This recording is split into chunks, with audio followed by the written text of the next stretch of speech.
Bien-aimés frères et sœurs en Jésus, la grâce, la paix et la miséricorde nous sont données de la part de Dieu le Père et de Jésus-Christ, son Fils notre Sauveur.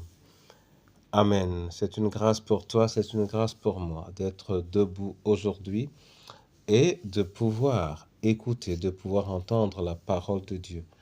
Ne serait-ce que pour cela, disons-lui merci. Aujourd'hui, nous lirons dans l'épître de Paul aux Éphésiens chapitre 4, le verset 29. Avant la lecture, chantons à la gloire de Dieu, grand Dieu, nous te bénissons.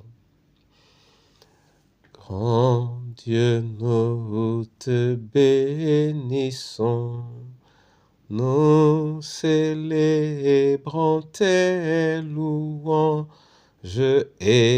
Éternel, nous t'exaltons, de concert avec les anges et prosternés devant toi. Nous t'adorons, ô grand roi, et prosternés devant toi. Nous t'adorons, ô grand roi. Oui, Seigneur, pour t'adorer, nous avons été créés. Accompagne-nous dans le nom de Jésus. Amen. Éphésiens 4, 29, là il est écrit: qu'il ne sorte de votre bouche aucune parole mauvaise, mais s'il y a lieu, quelques bonnes paroles qui servent à l'édification et communiquent une grâce à ceux qui l'entendent. Amen. Bien-aimés frères et sœurs en Jésus, cette exhortation est fondée. L'enfant de Dieu, de sa bouche, ne doit sortir que des paroles bénissantes. Quand bien même il recevra un message dur, il doit pouvoir rassembler en lui suffisamment d'amour, lui permettant de transmettre justement cette parole avec un élan d'amour vis-à-vis de son auditeur.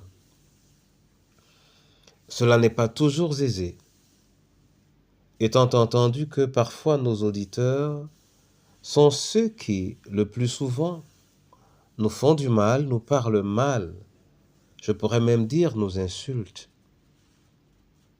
Mais en dépit de cela, la parole de l'Épître aux Éphésiens demeure vraie.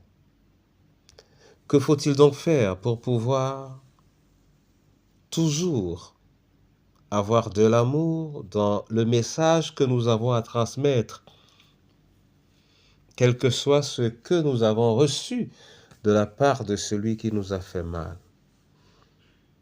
C'est un travail en profondeur qui doit être fait dans le cœur de chacun. Ce n'est pas une bataille facile, parce que dans cette bataille, nous sommes appelés à pardonner, et pardonner est souvent une lourde tâche lorsque nous faisons face à quelqu'un qui, sans arrêt, nous écrase, nous rejette, nous insulte. Pourtant, la parole d'Éphésiens est encore vraie. C'est pourquoi, à travers ce qu'elle dit, nous allons prier le Seigneur aujourd'hui d'accroître son amour en nous, afin que nous puissions également l'amplifier pour les autres, d'accroître son amour en nous, afin que, quoi que nous pensions, quoi que nous disions, quoi que nous fassions, que cela soit accompagné de suffisamment d'amour vis-à-vis de celui pour ou contre qui nous agissons. Que l'Éternel bénisse sa parole et qu'il la bénisse surtout en nous au nom de Jésus. Amen. Seigneur, je sais que la langue est parfois difficile à retenir. Je sais également qu'il peut nous être un peu plus facile de prononcer des paroles dures pour apaiser notre propre cœur à la suite de mauvaises paroles qui nous auraient été adressées. Mais Seigneur, ta parole nous apprend aujourd'hui, ou nous rappelle que nous n'avons pas à avoir des paroles méchantes à l'endroit de qui que ce soit. Mais quel que soit le message que nous avons à transmettre, que nous y mettions suffisamment d'amour pour être une occasion de rachat pour celui à qui nous nous adressons, fût-il le nom du Seigneur. Accorde-nous cette grâce, donne-nous cette démarche en pénitence, et que nous sachions que ta gloire véritable